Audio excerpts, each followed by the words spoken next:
નમસ્કાર કલમ યુદ્ધ સમાચારની સાથે હું છું આપની સાથે પાયલ બામભણિયા।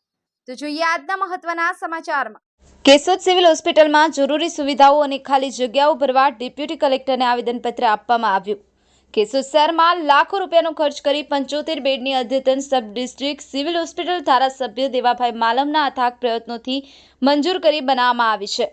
લોકાર્પણ કરવામાં આવ્યા બાદ 4 વર્ષનો સમય વીતી જવા છતાં ખાલી પડેલી જગ્યાએ નિષ્ણાંત તબીબોની નિમણૂક કરવામાં ન આવતા સુવિધાઓ પૂરતા પ્રમાણમાં મળતી ન હોવાથી આમ આદમી પાર્ટીના હોદ્દેદારો અને કાર્યકરો દ્વારા લેખિતમાં નાયબ કલેક્ટરને મુખ્યમંત્રીને ઉદ્દેશીને લખેલા આવેદનપત્ર આપી સત્વરે ખાલી જગ્યાઓ પર નિમણૂક આપી સુવિધાઓ વધારવા રજૂઆત કરી હતી અને ગંભીરતાથી ઉકેલ લાવવામાં આવશે, નહીં તો ગાંધી ચિંધ્યા માર્ગે આંદોલન શરૂ કરવામાં આવશે।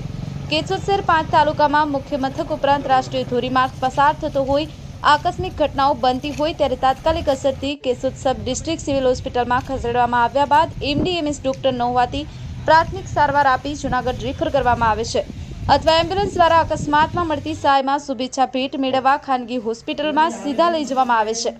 સત્તાધારી પક્ષના પૂર્વ શહેર પ્રમુખ પ્રવીણભાઈ ભાલારા દ્વારા એકાદ વર્ષ પહેલા બ્લડ બેંક અને સર્જન ડોક્ટર તેમજ મૃતદેહ સાચવવા કોલ્ડ સ્ટોરેજ રૂમની માંગણી કરી હતી। કેશોદ આમ આદમી પાર્ટીના હોદ્દેદારો અને કાર્યકરો દ્વારા કરવામાં આવેલ રજૂઆતની જન સમર્થન પણ મળી રહ્યું છે, ત્યારે સરકાર દ્વારા ગંભીરતાથી વિચાર કરી અને ખાલી જગ્યાઓ નિમણૂક કરવામાં આવશે કે જનપ્રતિનિધિઓએ આંદોલન મંડાણ કરવા પડશે, એ તો આવનાર દિવસોમાં ખબર પડશે। હર્ષ બરડા, કલમ યુદ્ધ સમાચાર, કેશોદ।